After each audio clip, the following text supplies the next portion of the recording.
Hi, my name is Elizabeth Peralta, and my presentation is going to be about Anne Frank's diary, a graphic adaptation. The story begins on June 12, 1942, on Anne Frank's birthday. She turns 13 and is gifted a diary. She becomes instantly fond of the diary. She even names it Kitty. She explains that although she has tons of friends and admirers and a loving family, she cannot open to anyone and it feels very lonely. Her father's name is Odo and her mother's name is Edith. They had Margaret, which is her older sister. They moved to Amsterdam because her father thought it was safer for them. Her household was religion free, but they were Jews, so they were targeted by the Nazis. They had to live in a very small space with limited amounts of food. Later, they were joined by Dr. Albert Dussel, who was a dentist. Anne had to share her room with him. During her time at the annex, Anne discovered a lot of things about herself. She discovered that the love she had for her father was greater than that of her mother. She also discovered that she wanted to be a writer and that one day she wanted to publish about her time in the annex. She also fell in love with Peter. Anne started suffering from depression from the fear of getting caught in the confinement. It was so severe that she started taking medication. Soon, good news started coming into the annex. An assassination attempt was done against Hitler. However, the last diary entry was done in August 1, 1944. All 8 people were arrested and sent to camps. Some people were assassinated and others were left to starve like Anne. Only one person survived, and that was Otto Frank.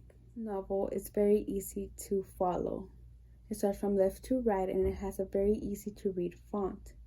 It also has a guide of all the characters' names and how they look. It also has a picture of the annex and how it actually looks. At the beginning, the color palette consisted of very bright colors such as greens and blues.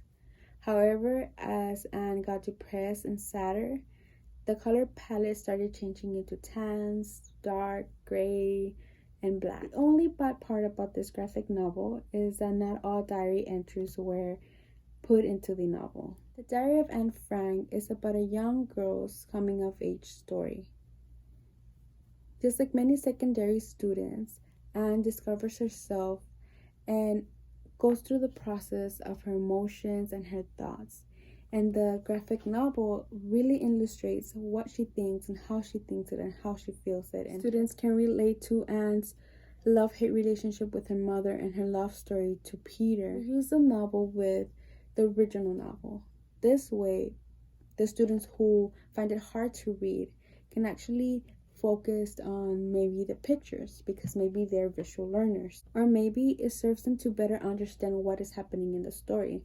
For example, since the graphic novel offers a full map of what the annex looks, and maybe some students cannot really picture. A great way to introduce this graphic novel to the curriculum is to ask students to analyze the pictures and the graphics, from the colors to the facial expressions to even the dialogue. I would ask questions as such: what part of the drawing makes you think that Anne is feeling either angry, sad, or happy?